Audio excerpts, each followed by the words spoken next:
Despite having a surface temperature of around 5,505 degrees Celsius, 9,941 degrees Fahrenheit, making it impossible to host human life, astronomers have been able to determine how much an average person would weigh if they were to stand on the Sun.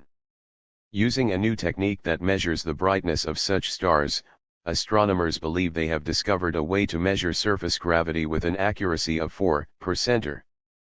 Using this method, the researchers have confirmed that an average person would weigh 20 times more on the Sun than on Earth, but would be 50 times lighter on a typical red giant star. The technique has been developed by a team led by University of Vienna's Thomas Kallinger with University of British Columbia's Jamie Matthews. It is called the autocorrelation function timescale technique, or timescale technique for short, and uses subtle variations in the brightness of distant stars recorded by satellites such as Canada's MOST and NASA's Kepler missions. Knowing the surface gravity of a star is essentially knowing how much a person would weigh on that star.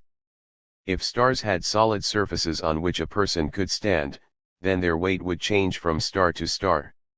On the Sun, for example, an average person would weigh 20 times more than on Earth. A red giant star, the far future fate of our Sun, has a much weaker pull at its surface, so a person would be 50 times lighter. The new method allows scientists to measure surface gravity for stars too distant and too faint to apply current techniques.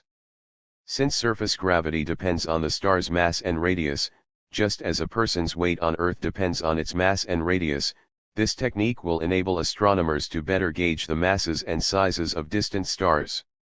In particular, it will play a role in the study of planets beyond the solar system, many so distant that even the basic properties of the stars they orbit can't be measured accurately. If you don't know the star, you don't know the planet, said study co-author Professor Matthews. The size of an exoplanet is measured relative to the size of its parent star.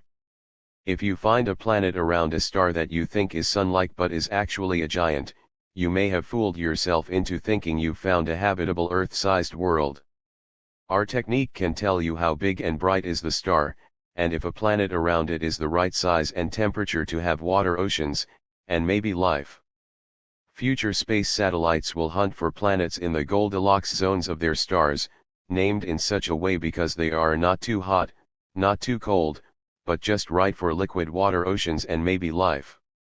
Future exoplanet surveys will need the best possible information about the stars they search if they're to correctly characterize any planets they find.